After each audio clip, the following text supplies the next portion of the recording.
tiba, Ramadan tiba, Ramadan tiba. Marhaban ya Ramadan, marhaban ya Ramadan, marhaban ya Ramadan, marhaban ya Ramadan. Ramadan tiba, Ramadan tiba, Ramadan tiba. Marhaban ya Ramadan, marhaban ya Ramadan, marhaban ya Ramadan, marhaban ya Ramadan. Ramadan tiba, semua bahagia, tua dan muda bersuka cita. Bulan ampunan, bulan yang berkah, bulan terbebas api neraka. Andaikan saja Ramadan semua, bulan yang tiba, bulan yang ada. Karena besarnya setiap pahala yang dijanjikan kepada kita. Marhaban ya Ramadan, marhaban ya Ramadan, marhaban ya Ramadan, marhaban ya Ramadan.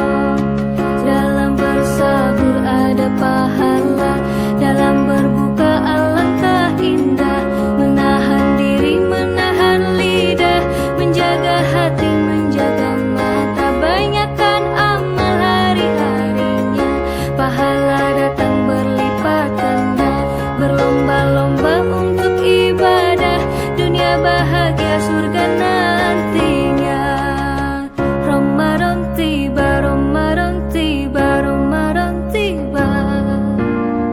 Ramadan tiba, Ramadan tiba, Ramadan tiba.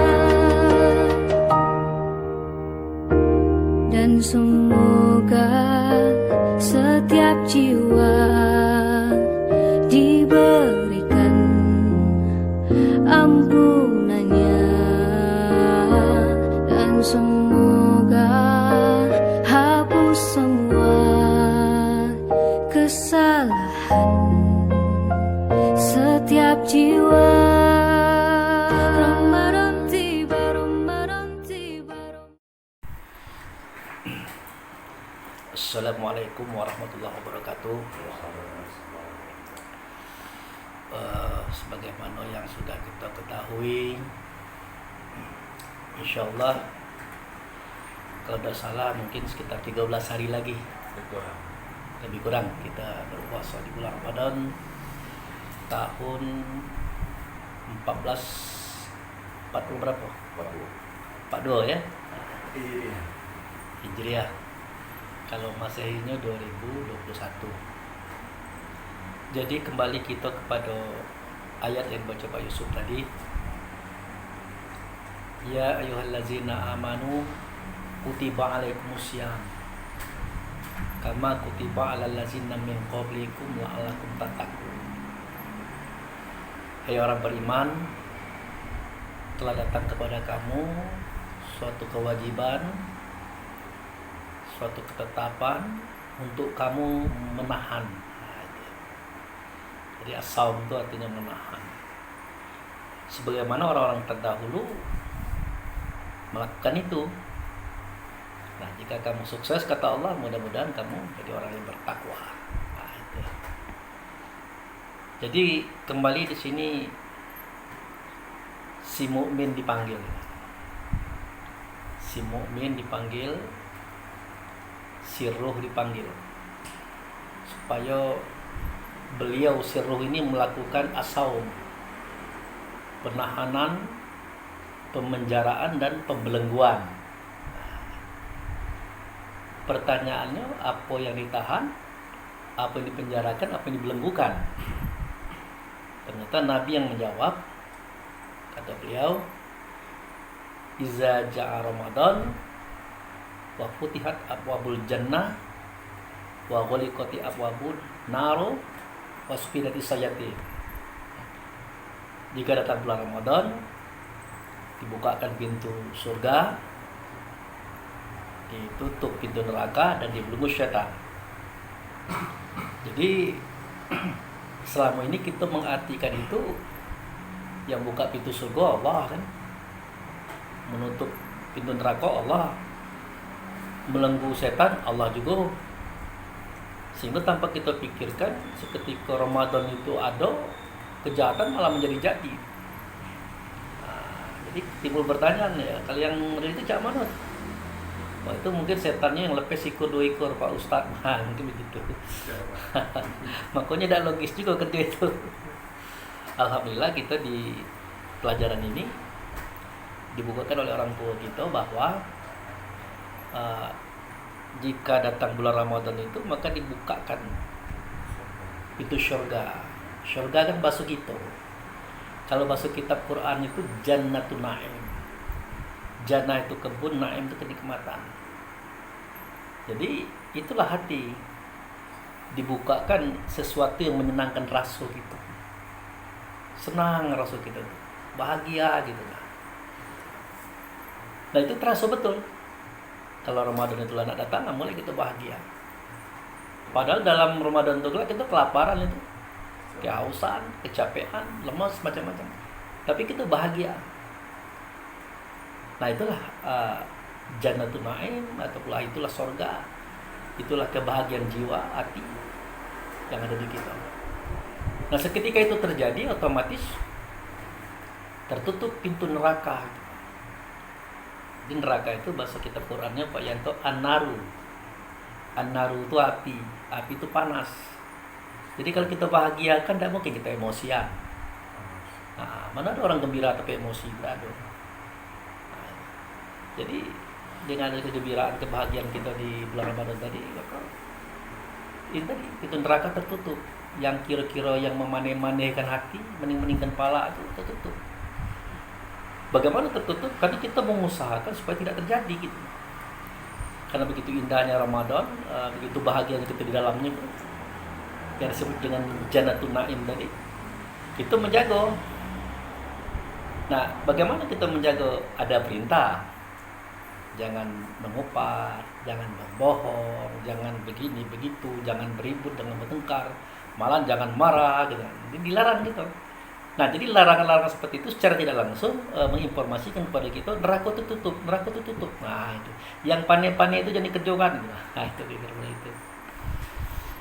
Nah, jika itu sudah terjadi, ya mudah-mudahan setan terbelenggu. Nah, itu. Jadi katakan pula oleh ini kawan-kawan, setan itu malaikat Jibril yang belenggu, lemparkannya di laut situ. Itu ada bukunya Pak Zul. Saya punya itu, hadisnya. Jadi seketika bulan Ramadan datang, katanya kan, dibuka pintu surga, ditutup pintu neraka, setan dibelenggu, ditangkap oleh Jibril, setan-setan di dunia ini, dikepar lempar ke laut. Saya karena lupa tema kita kan dadakan. Kalau tema aku dimulai dari awalnya, saya bawa itu hadis itu. Konyol sekali kan. Sehingga kita yang awam, yang asal ikut hadis lah yo pula. Sampai ada kejadian Pak Zul. Kawan saya Ustadz, saya bingung Pak Bu. Bulan puasa ada kok orang kemasukan setan. Cak mana caranya? Kok bisa terjadi? Nah, itu. Malah setan sudah dibelenggu. Ya, karena dia tidak tahu hakikat daripada setan itu, kita tidak perlu jawab nian. Kita katakan aja mungkin lagi kaumatnya aja itu. Lagi kumat itu. Nah, jadi balik ke dalam bahasa kita. Dalam pelajaran sudah diajarkan oleh orang tua kita, sebelum kita berbicara setan kan kita bicara jin dulu. Nah, itu kan terbuka dalam surah An-Nas. Qul a'udzu birabbin nas, malikin nas, ilahin nas, min syarri waswasil khannas. Jadi kita berlindung pada Tuhan manusia, Raja manusia, sembahan manusia, dari kejahatan sifat. Di situ was-was, tapi itu sifat yang ada pada manusia. Nah, lalu dijelaskan lagi alladzi waswisu fi sudur. Nah, sifat itu ada dalam dada. Sumbernya minal jinnati wan nas. Sumbernya adalah jin dan manusia. Nah, jadi untuk mengetahui sifat ini terlebih dulu kita harus pelajari dulu apa manusia dan jin itu. Ternyata setelah kita lihat dalam surah At-Tariq, Ayat 5, falyanzuril insanu mimma khuliqa mimma indafik yahruju min baini sulbi wa taraib. Hendaklah manusia itu memikirkan dari apa asal kejadiannya. Sesungguhnya manusia itu dijadikan dari air yang memancar dari tulang dada dan tulang rusuk. Ternyata yang dia maksud adalah air mani. Kalau zaman dulu Nabi menyampaikan seperti itu. Kalau zaman kini ya diambil oleh mahasiswa itu, air itu dibawanya ke laboratorium ditengok. Ternyata dalam air itu terdapat jutaan ekor makhluk. Kepalanya cak telur ayam, badannya panjang, ekornya ekor cambuk. Itulah namanya spermatozoa atau hewan sperma. Nah, inilah asal muasal daripada manusia tadi. Dia sudah hidup, dia sudah bernapas, dia berjalan, berlari, dia masuk ke ovum atau telur perempuan di ovarium. Dia berkembang. Nah, kalau dalam ilmu kedokteran itu, sewaktu sperma itu menumbur ovum, itu kan robek kulit telur itu. Kulit telur perempuan itu robek. Jadi ekornya putus. Sudah itu dia terbuka kepala sperma itu. Lalu dia melemparkan sesuatu seperti titik, namanya nuktoh. Nah, supaya menjadi alaqah nanti. Nah, yang sperma tadi mati. Jadi sperma itu benar-benar sudah kecil dan bisa ditengok oleh mata. Ternyata bukan itu cikal bakal itu yang dilemparkan dari kepala itu. Yang kata Pak Yanto, di situ ada gigi, ada jantung, ada paru-paru, ada mata, lengkap di yang kecil itu tadi. Asal muasal. Nah, sudah setelah dia masuk dalam telur itu tadi, dia belah 2, belah 4, belah 8, belah 16, belah 32. Nah, nanti dia akan menjadi 33. Itulah asal daripada hitungan subhanallah 33 kali itu. Memang ada sejarahnya. Nah, itu membuktikan bahwa spermatozoa itu yang dibawanya tadi sudah hidup. Sebelum dia berkembang, dia membentuk, dia berupa mulai dari kepala, tangan, jari-jari macam-macam. Itu menunjukkan bahwa dia hidup.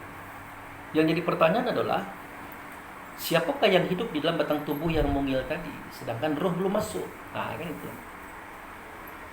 Siapakah yang hidup dalam tubuh mungil itu, sedangkan roh belum masuk? Ternyata inilah yang disebut dengan an-nasu. An-nasu kalau bahasa Arab, jiwa kata orang Indonesia. Nah, timbul pertanyaan, an-nasu atau jiwa ini tercipta dari apa gitu. Nah, oleh orang tua kita dikasih tahu, dia tercipta dari 4 anasir. Nah, ditanyakan mengapa timbul Hawa, ditanyakan kepada Rasulullah kan. Nah, dijawab oleh beliau, karena anasir angin telah memenuhi segala rongga pada kita. Bukan angin, tapi anasir angin, roh rehan itu. Nah, sudah memenuhi segala rongga pada kita, maka timbullah Hawa. Kemudian mengapa timbul nafsu? Karena anasir air telah jadi urat, benak, tulang pada kita. Bukan air, tapi anasir air, namanya roh rahmani. Maka terjadilah urat, benak, tulang pada kita. Maka tentulah nafsu. Kemudian ditanya lagi, mengapa timbul dunia? Karena anasir tanah telah menjadi daging, kulit, bulu, roma atau aroma pada kita. Kemudian yang keempat, mengapa timbul syaitan? Nah, itu dia. Karena anasir api telah jadi darah pada kita, maka timbul syaitan. Jadi 4 anasir tadi, angin, air, tanah, api, rehan, rahmani, jasmani, indafi, disatukan, maka terbentuklah an-nasu.